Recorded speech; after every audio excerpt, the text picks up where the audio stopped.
इस्लामाबाद में KP house के बाहर पीटीआई का धरना खत्म। वजीर आला केपी सुहेल आफरीदी और अली अमीन गंडापुर धरने की जगह से चले गए।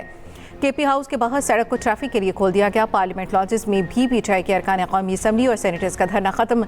पार्लियामेंट हाउस में अपोजिशन अरकान का धरना जारी। धरने में महमूद खान अचकजई और अल्लामा नासिर अब्बास, असद कैसर, सलमान अकरम राजा और दीगर शरीक। चेयरमैन पीटीआई बैरिस्टर गोहर कहते हैं धरना खत्म करने का ऐलान महमूद खान अचकजई करेंगे। बानी की मेडिकल रिपोर्ट का इंतजार कर रहे हैं। रिपोर्ट में जो भी आएगा सबके सामने जरूर रखेंगे।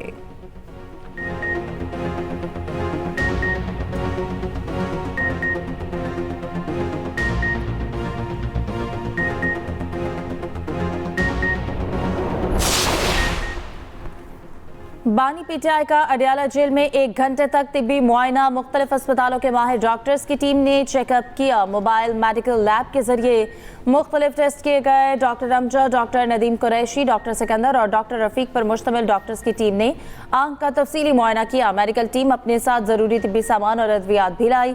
सुप्रिंटेंडेंट अडियाला जेल के मुताबिक सिक्योरिटी के सख्त तरीन इंतजाम में आंखों का तफसीली चेकअप किया गया। तिब्बी टीम की रिपोर्ट जल्द मुरतब कर ली जाएगी।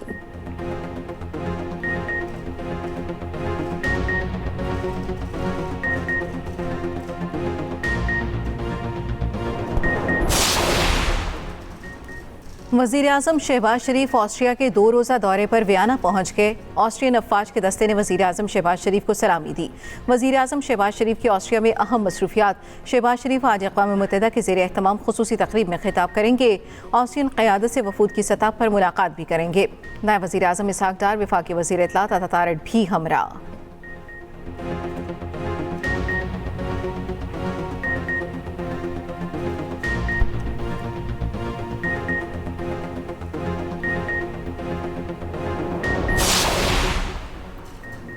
बांग्लादेश के नौमुंतखब वज़ीर आज़म तारिक रहमान कल हल्फ उठाएंगे। मुख्तलिफ ममालिक के सरबराहान हल्फ बर्दारी की तकरीब में मदऊ। वफाकी वज़ीर एहसन इकबाल पाकिस्तान की नुमाइंदगी करेंगे।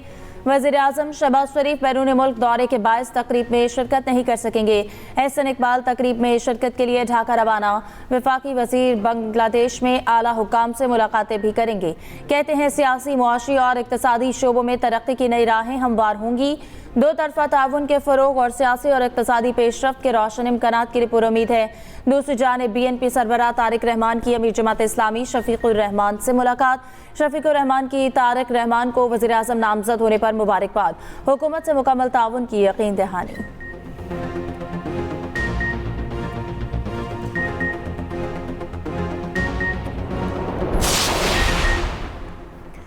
ईरान अमरीका मुज़ाकरात का दूसरा राउंड कल स्विट्ज़रलैंड में होगा। अमरीकी एलची स्टीव विटकोफ और जेरेड कुशनर जनीवा रवाना। अमरीकी वज़ीर ख़ारिजा मार्को रूबियो का कहना है आज तक कोई ईरान से कामयाब डील नहीं कर सका, हम फिर भी कोशिश कर रहे हैं। अमरीकी हुकाम के मुताबिक अमरीका ने खित्ते में दूसरा बहरी बेड़ा रवाना कर दिया है। मुज़ाकरात की नाकामी पर तवील फौजी मुहिम की तैयारी जारी है। ईरानी chief of staff major general Rahim Mousavi ने खबरदार किया है अमरीकी सदर को समझना चाहिए कोई भी जंग अमरीका के लिए सबक होगी। दूसरी जानिब इसराइली वज़ीर आज़म नेतन्याहू ने कहा सदर ट्रंप को बताया है कि ईरान से मुआहदे में सिर्फ यूरेनियम अफजूदगी रोकना काफ़ी नहीं होगा, जोहरी ढांचे को मुकम्मल तौर पर ख़त्म करना भी लाजमी होना चाहिए।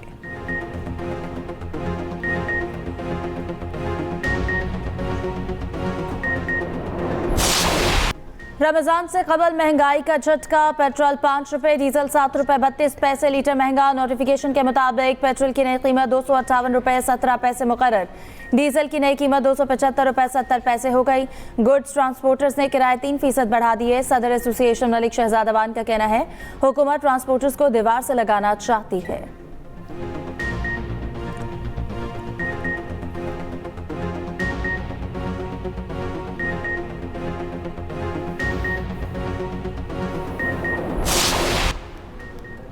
हमें गोलियों से ना डराओ, हम नहीं डरते। सदर मुमलिकत आसिफ अली जरदारी का कहना है कि दुश्मन पाकिस्तान को खत्म करना चाहता है, हम पाकिस्तान को बचाएंगे। रहीम अरकान में कारकुनान से खिताब में कहा आप और आपकी नस्लें हमारा सरमाया है, हर मुमकिन मदद करेंगे, ज़मीनों को पानी और जदीद ज़राई सहूलियात फराहम करेंगे।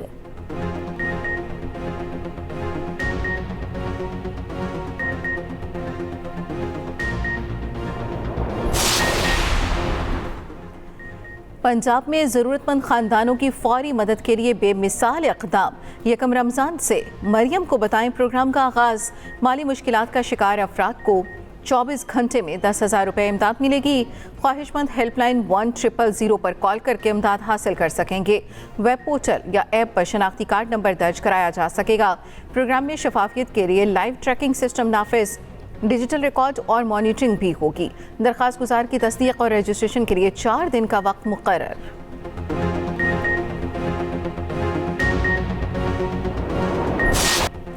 भारत के खिलाफ कौमी टीम का एक और flop show. T20 world cup में पाकिस्तान को भारत के हाथों 61 रन से शिकस्त।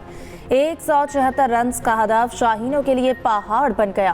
पूरी टीम 114 रन पर ढेर। भारतीय बॉलर्स ने एक न चलने दी। ओपनर्स चले न मिडिल ऑर्डर बल्लेबाज। तो चल में आया कि रीत बरकरार। 7 बैटर्स डबल फिगर में दाखिल ना हो सके। 3 ने खाता ही ना खोला। भारत ने पहले खेलते हुए 175 रन बनाए। ओपनर ईशान किशन का लाठी चार्ज पाकिस्तानी बॉलर्स की धुलाई कर दी। 40 गेंदों पर 77 रन की जारहाना इनिंग्स खेली। जीत के बाद भारत ने सुपर 8 के लिए क्वालिफाई कर लिया। पाकिस्तान को सुपर 8 राउंड में जाने के लिए नामीबिया के खिलाफ मैच हर हाल में जीतना होगा।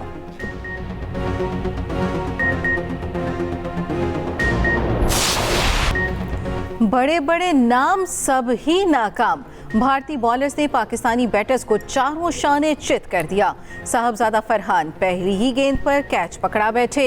स्टाइलिश बैटर साइम अयूब भी 6 रन बनाकर पवेलियन लौट गए। बाबर आजम का बल्ला एक बार फिर न चला। महज 5 रन पर वापसी का टिकट कटा लिया।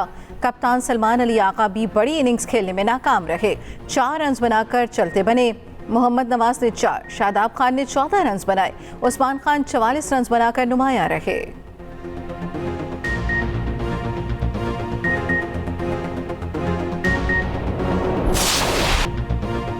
कौमी कप्तान ने शिकस्त का जिम्मेदार बैटर्स को ठहरा दिया। कहते हैं रन्स के ताकुब में जल्दी विकेट गिरने के बाद संभल नहीं सके। हदफ के ताकुब में अच्छा आगाज जरूरी था जो नहीं मिल सका। पिच बेहतर थी लेकिन हमने पावर प्ले में ही विकेटें गंवा दी। स्पिनर्स भी तवक्कुआत पर पूरा नहीं उतरे। भारतीय कप्तान ने कहा अभिषेक शर्मा के जल्द आउट होने के बावजूद अपने प्लान में कामयाब रहे। जीत का सहरा ईशान किशन की उम्दा बैटिंग को जाता है।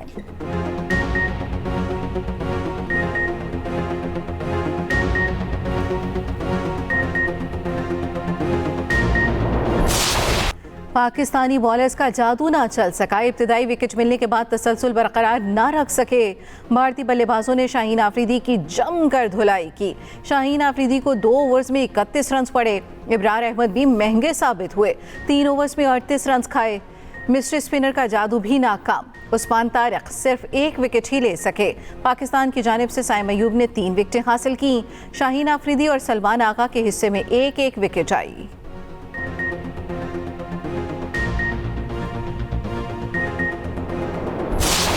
बेकार परफॉर्मेंस रही पाकिस्तान की, बहुत मायूस कुन परफॉर्मेंस थी। जिस तरह हम तवक्को करके आए थे, जिस तरह एक हाइप क्रिएट हो गई थी कि इंशाल्लाह पाकिस्तान इस दफ़ा बहुत अच्छा परफॉर्म करेगा, लेकिन फिर से वैसी जिस तरह पुरानी हमारी एक रूटीन चलती आ रही है कि हम टूर्नामेंट में बाकी टीम के खिलाफ अच्छा खेलते हैं। जैसे इंडिया के खिलाफ मैच आता है तो इसी तरह मायूस कुन परफॉर्मेंस होती है। टॉप ऑर्डर भी हमारा फेल हुआ है और बॉलिंग भी हमारी फेल हुई है। बहुत उदासी हुई है, हमारी टीम हार गई है और बस उनकी बॉलिंग अच्छी है, मजबूत थी और बैटिंग कमज़ोर थी, तो उनको चाहिए कि बैटिंग पे ज़्यादा तवज्जो दे। बहुत बेकार बॉलिंग की उन्होंने और हमेशा इन लोगों ने हम लोगों को मायूस किया है। इन लोगों से अच्छी टीमें तो एसोसिएट टीम्स है, जैसे नेपाल हो गई या जिम्बाब्वे। बॉलिंग चूज नहीं करना चाहिए था। इस लोगों ने फर्स्ट बैटिंग करने चाहिए था और बैटिंग में तो इस लोगों ने सारी गलती की सिर्फ। और इसने सबसे बड़ी गलती है इन लोगों ने जो हमारा मेन प्लेयर है फखर जमान, उसको मिस किया था। कोई बात नहीं है जो अगर इसने क्रिकेट में हमको हराया, लेकिन हमने इसको जंग के मैदान में हारा है। जिस तरह हमने इसकी 6 तैयारी गिरा दी, इंशाल्लाह अगली दफा मैच में भी इसको हराएंगे। हम आम के जज्बात के साथ खेल रहे हैं। हालांकि माशाल्लाह हमारी टीम जो सी है ना बहुत ही अच्छी है, इसमें कोई शक नहीं है। बस इन्होंने अब ये छोटी छोटी गलतियां जी, फखर जमान है जबकि हमारे पास बहुत अच्छी बैट है, उन्होंने इसको बाहर बिठाया हुआ है। भारत से एक और हार। क्रिकेट शायकीन टीम पर बरस पड़े। शाहीन, बाबर, शादाब और दीगर खिलाड़ियों की कारकर्दगी पर अदम इत्मीनान। कहा मुकाबला करके हारते तो इतना दुख ना होता।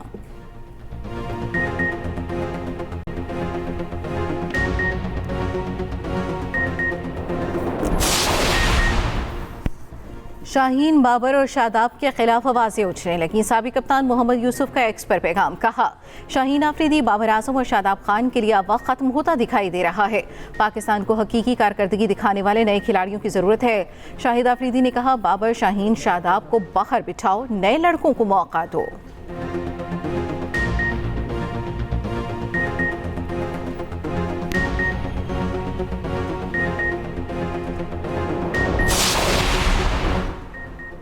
चेयरमैन पीसीबी मोहसिन नकवी ने पाक भारत मैच स्टेडियम में देखा। मोहसिन नकवी ने मैच से पहले खिलाड़ियों से मुलाकात की। मोहसिन नकवी के एजाज में श्रीलंकन क्रिकेट की जानिब से खुसूसी तकरीब, खेल के फरोग के लिए गिरां कदर खिदमात पर खराज तहसीन। चेयरमैन पीसीबी से श्रीलंकन क्रिकेट बोर्ड के सदर शामिल सिल्वा और दीगर आला अहदेदारों की मुलाकात। दोनों क्रिकेट बोर्ड्स का खेल के फरोग के लिए बाहमी ताउन बढ़ाने का आज़म।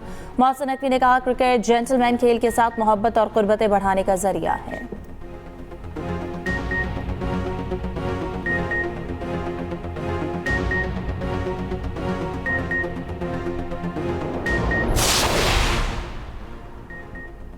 पाकिस्तान स्टॉक एक्सचेंज में मंदी, 100 इंडेक्स की 2 नफसियाती हदें खो गई। दौरान ट्रेडिंग इंडेक्स में 2100 से ज़ायद पॉइंट्स की कमी, इंडेक्स 1,77,463 की सतह पर आ गया।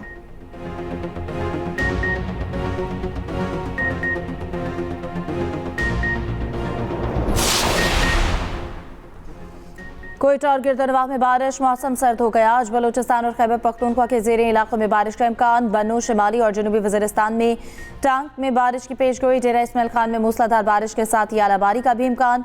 PTM में मुतल्लिका इदारों को मुमकिन हंगामी सूरत हाल के लिए अलर्ट रहने की हिदायत।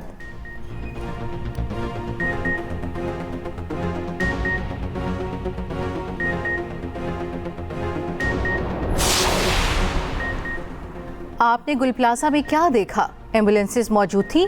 सरबराह जुडिशल कमीशन जस्टिस आगा फैसल का जामबाग शहरी के भाई से सवाल। अब्दुल अजीज ने बताया, 10:30 बजे गुल प्लाजा पहुंचा। हमारी आंखों के सामने सब कुछ हो रहा था। एम्बुलेंसेस मौजूद रहीं लेकिन अंदर कोई नहीं गया। प्लाजे के दरवाजे बंद थे।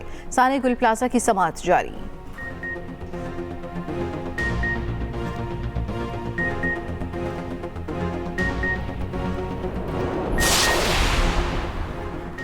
सिंध रेंजर्स और CTD की कराची में कार्रवाई। फितनाल हिंदुस्तान के 3 इंतहाई मतलूब सहूलतकार दहशतगर्द गिरफ्तार। मुश्तरका कार्रवाई चक्रा गोट कोरंगी में की गई। तर्जुमान रेंजर्स के मुताबिक गिरफ्तार मुलजमान में यासिर अरफात खुदाबख्श और जाहिद हुसैन उर्फ बारिक से शामिल बारूदी मवाद और ममनुआ लिटरेचर बरामद।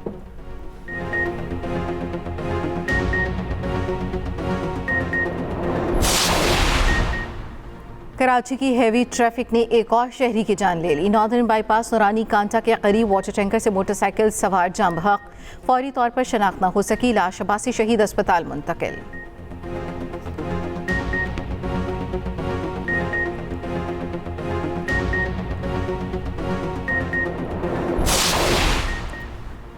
इसराइल की हठधर्मी बरकरार, मगरबी किनारे के इलाकों को रियासती मलकियत करार देने की मंजूरी दे दी। 1967 से मुअत्तल जमीन के इंदराज का अमल दोबारा शुरू होगा। दूसरी जानिब इसराइल की जंगबंदी की खिलाफ वर्जियां भी जारी। गजा पर हमलों में 11 फलस्तीनी शहीद। लेबनान शाम सरहदों पर ड्रोन हमलों में 4 लेबनानी शहीद कर दिए गए।